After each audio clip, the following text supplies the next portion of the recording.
All India Trinamool কংগ্রেসের special session অনুষ্ঠিত হয়।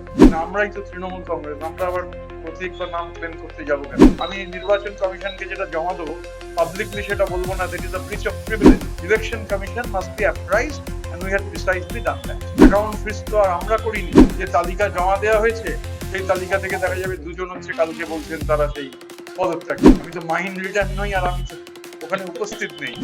গতকাল আপনারা জানেন যে অল ইন্ডিয়া তৃণমূল কংগ্রেসের স্পেশাল সেশন অনুষ্ঠিত হয় এবং সেখান থেকে অল ইন্ডিয়া তৃণমূল কংগ্রেসের চেয়ারপারসন হিসেবে বর্ষিয়ান রাজনীতিবিদ শ্রী অরূপ রায় তিনি নির্বাচিত হন এবং আমাদের ন্যাশনাল ওয়ার্কিং কমিটি তার গঠন হয়।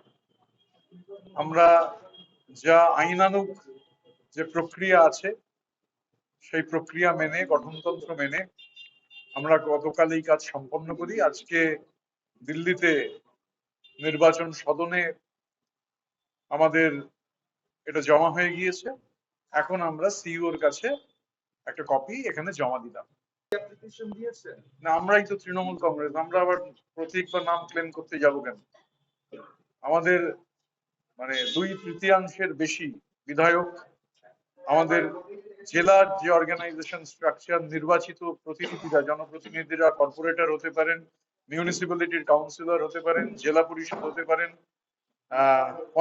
পঞ্চায়েত সমিতি, তো মেজরিটি অফ দ্য পিপল আর উইথ আস। আমরাই তৃণমূল কংগ্রেস, তো আমরা হঠাৎ করে কেন হচ্ছে প্রতীকী বা ক্লেম করতে কেন যাবো, আর সিম্বলি বা মানে নামই বা ক্লেম করতে কেন যাবো? We are the Trinamool Congress.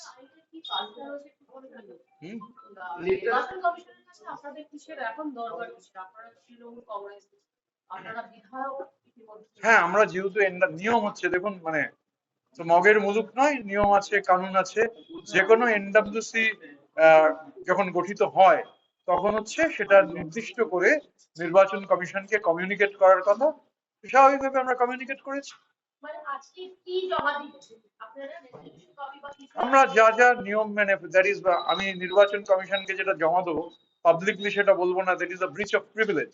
আমরা যেহেতু গতকাল আমাদের স্পেশাল সেশন হয়েছে, আমাদের চেয়ারপারসন নির্বাচিত হয়েছেন, এনডব্লিউসি গঠিত হয়েছে, এটা নর্মাল যে গোটা প্রসেসটা election commission must be apprised and we had precisely done that.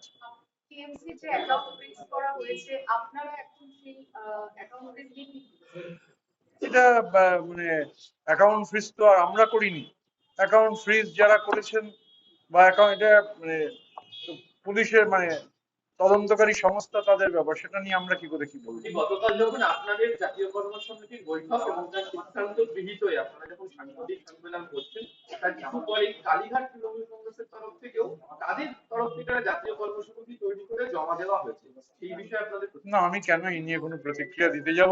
হয়তো দেখা যাবে যে তালিকা জমা দেওয়া হয়েছে সেই তালিকা থেকে দেখা যাবে দুজন হচ্ছে কালকে বলছেন তারা সেই পদত্যাগ করছেন।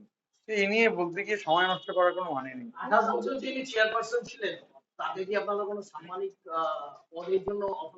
আমরা তো বলেছি, বারবার বলেছি, এক কথা তো বারবার রিপিট করার কোনো মানে হয় না। আমরা বলেছি তো যে উনি আমাদের প্রধান পরামর্শদাতা হিসেবে থাকুন। কালীঘাটে মমতা বন্দ্যোপাধ্যায় প্রতিদিন বৈঠক করছেন, সেখানে আপনার কি মনে হচ্ছে উনি কর্মীদের পালস বুঝতে চাইছেন, যে নিজের প্রতি কর্মীরা আসছেন নাকি ভাইপো এখনো পর্যন্ত তাকে মেনে নিচ্ছে কিনা, এর জন্য বৈঠক? এটা আমি বলতে পারবো না, কি করে বলবো? আমি তো মাইন্ড রিডার নই, আর আমি তো ওখানে উপস্থিত নেই। বরং মানে যারা ধরুন যাচ্ছেন, মানে যাচ্ছেন, আজকে গেছেন, কালকে আর যাবেন না, বা কালকে যাবেন পরশু আর যাবেন না, এদের জিজ্ঞাসা করলে বরং বেটার বোঝা যাবে। আজকে বিধানসভায় মুখ্যমন্ত্রী আপনাদের সমস্ত প্রশ্নের উত্তর দিয়েছেন, কিন্তু শোভন দেবের প্রশ্নের সেই অর্থ উত্তর দেয়নি। তাহলে কি তারা কোনোভাবে যে তৃণমূল তাকে পাত্তা দিচ্ছেন? এগুলো মানে এই প্রশ্নের, আজকের এখানে নির্বাচন কমিশনে এসেছি, মানে আপনি যে প্রশ্ন করছেন সেই প্রশ্নের কোনো প্রাসঙ্গিকতা নেই। আমি কুণাল ঘোষকে নিয়ে সময় নষ্ট করার মতো সময়, এনার্জি কোনোটাই আমার নেই। বাংলা হান্টের আরো খবর দেখতে নজর রাখুন। বাংলা খবর মানেই বাংলা হান্ট।